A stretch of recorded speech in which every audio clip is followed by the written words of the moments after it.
A respeito do ensinamento à igreja, Jesus disse que o Evangelho não é a sua própria palavra, nem o seu próprio ensinamento. Logo, se eu desejo ser honesto e verdadeiro no ensino das Escrituras, devo ter Jesus e o Espírito Santo como aqueles que ensinam. Assim, nós não erraremos e não daremos prejuízo à doutrina e àqueles que nos ouvem. Na realidade, devemos ir às Escrituras com honestidade, com verdade e deixarmos de lado os nossos interesses particulares. É muito fácil enganar a maioria dos crentes. Na realidade, o ensino das Escrituras depende do Espírito Santo e também depende daqueles que buscam a verdade e desejam ouvir a voz da verdade. Nós vamos ver um exemplo de desonestidade no ensino das Escrituras. Isto nos deixa tristes e é de estarrecer o nosso coração. E ficamos, na verdade, aborrecidos, porque percebemos o quanto desonesto é o homem e como engana aqueles que não compreendem o judaísmo, não compreendem a lei, não compreendem as Escrituras e assim recebem e comem qualquer ensinamento que eles dão. O exemplo que nós vamos dar é a respeito dos dízimos. Uma passagem muito usada para que as pessoas paguem os dízimos, como está na lei, está no livro de Malaquias. Mas vamos ser verdadeiros sobre o livro de Malaquias. O que é o livro de Malaquias exatamente? Está no capítulo 1, no versículo 1. Vamos ver o que está escrito.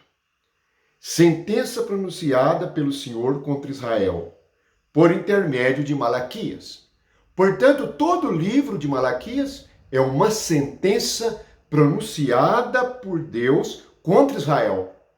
Não é para ser aplicado na igreja, pois a igreja ela não está sujeita à lei de Israel, à lei de Moisés, a nenhuma lei que é somente uma sombra de bens futuros, por meio de Cristo Jesus.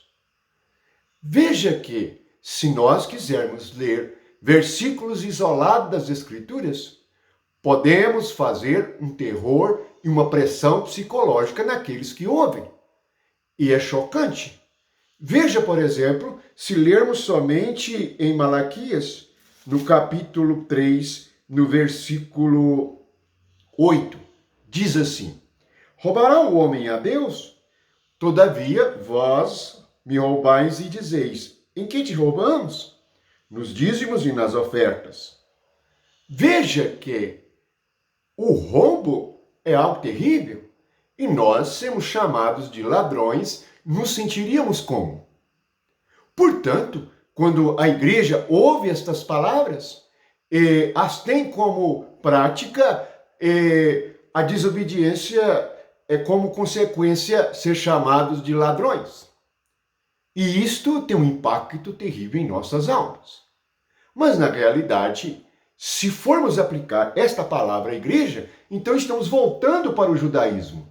Devemos ler também o versículo 10, que diz: trazei todos os dízimos à casa do tesouro. Então temos que erigir o templo judeu e ter o lugar do tesouro, aonde se trazia 10% de toda a colheita em Israel, porque naquele tempo ainda não havia dinheiro.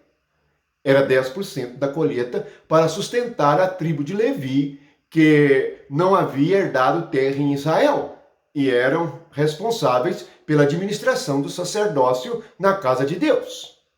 Bem, mas se fosse só isto, vamos ver agora o que Paulo escreveu aos Gálatas. Toda a epístola de Gálatas foi para cortar a lei da igreja. Não precisamos explicar as coisas com as nossas palavras. Basta lermos o ensinamento dos apóstolos na epístola aos Gálatas. Vamos ler com verdade, com atenção, o que ele diz. Nós, judeus, por natureza, e não pecadores dentre os gentios, sabendo, contudo, que o homem não é justificado por obras da lei, e sim mediante a fé em Cristo Jesus. Também temos crido em Jesus Cristo, para que fôssemos justificados pela fé em Cristo, e não por obras da lei, pois por obras da lei ninguém será justificado. Isto está no capítulo 2 de Gálatas, a partir do versículo 15. Prosseguindo, já perceberam que ele diz que nós somos justificados pela fé em Jesus Cristo, e não por obras da lei. Portanto, não há no que se tocar em algo da lei judaica. Prosseguindo, versículo 17 a seguir. Mas se procurando ser justificados em Cristo, fomos nós mesmos também achados pecadores. Dar-se-á acaso ser Cristo ministro do pecado? Claro que não. Porque se torna a edificar aquilo que destruí a mim mesmo, me constituo transgressor.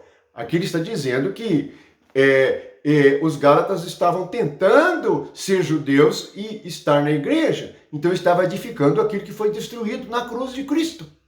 Naquilo que foi cumprido, porque em Cristo temos a realidade do reino de Deus, a presença do Espírito Santo.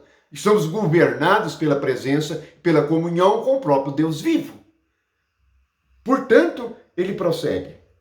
Versículo 19. Porque eu, mediante a própria lei, morri para a lei. Se eu morri para a lei, como que eu vou pagar dízimos? Esta é uma doutrina equivocada. É ensinada segundo o interesse do homem, porque ela favorece o homem, mas faz com que o crente volte para o judaísmo e caia da graça de Cristo. E quem está dizendo isto é a doutrina dos apóstolos, é a doutrina para a igreja, a única.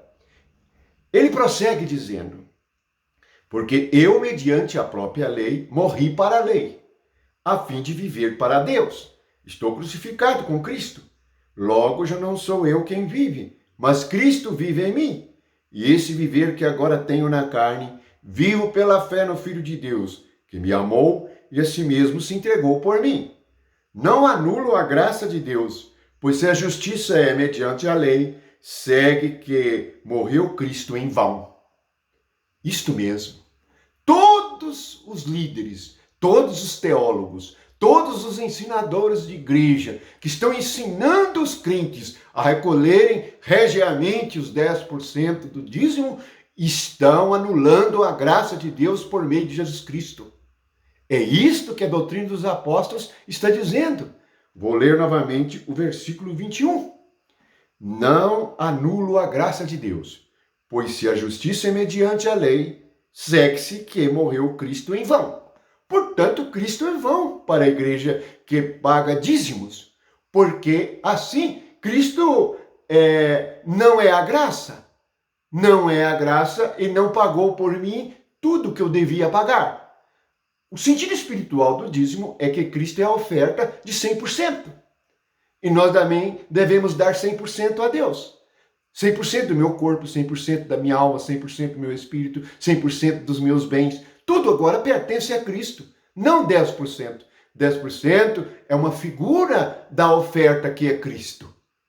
É isto que precisamos perceber. E é este também o ensinamento que muitos usam em Hebreus e distorcem. Pois em Hebreus fala que Abraão pagou os dízimos. Sim, tudo apontava para Cristo. Veja o que está escrito em Hebreus capítulo 7, versículo 15 a seguir. Isto é ainda muito mais evidente quando a semelhança de Melquisedeque se levanta outro sacerdote, constituído não conforme a lei de mandamento carnal, mas segundo o poder da vida indissolúvel. Portanto, qual que é o poder da vida indissolúvel? É Jesus. Jesus veio. Eu tenho a vida. Eu vos encherei com o Espírito Santo e vos darei a vida eterna. Veja que, versículo 16 do capítulo 7. constituído não conforme a lei de mandamento carnal. A lei de mandamento carnal é aquela lei que diz, faça isso e viva. Agora não é assim. Creia em Cristo e tenha a vida eterna. Portanto, é segundo o poder de vida indissolúvel. Ele prossegue dizendo, portanto se testifica, tu és sacerdote para sempre, segundo a ordem de Melquisedeque. Portanto, por um lado, se revoga a anterior aliança, por causa de sua fraqueza e inutilidade. Fraqueza e inutilidade. Por que não tem coragem de ensinar a verdade que está escrita? Não é interpretação. Não há necessidade de interpretar. Basta apenas ler e crer e perceber o que está ensinado pelos apóstolos. Versículo 19. Pois a lei nunca aperfeiçoou coisa alguma. Por outro lado, se introduz esperança superior, pela qual nos chegamos a Deus. Portanto, nos chegamos a Deus por meio do único mediador que é Jesus Cristo. Entramos no Espírito Santo. Estamos dentro do reino de Deus. Como que nós vamos pagar dízimo estando dentro do reino de Deus? Não estamos em Israel, na velha aliança. Leia as Escrituras, tenha coragem, não caia nas armadilhas dos homens. É muito fácil separar versículos nas Escrituras, ler e impactar o povo. Há um outro argumento também muito errôneo, dizer, isto é uma doutrina bíblica. Ora, pois, também matar as pessoas pecadoras com pedras é doutrina bíblica. E nós vamos usar essa doutrina na igreja? Medite sobre isto. Vá até o Espírito Santo. Ele é o Deus vivo e verdadeiro que veio para o nosso espírito, para nós servirmos, adorarmos, conhecermos em espírito e em verdade. Que a graça e o amor de Jesus Cristo esteja com vocês. Não anulem a graça de Deus. Leia a Bíblia você mesmo. Não deixe que outros leiam para você.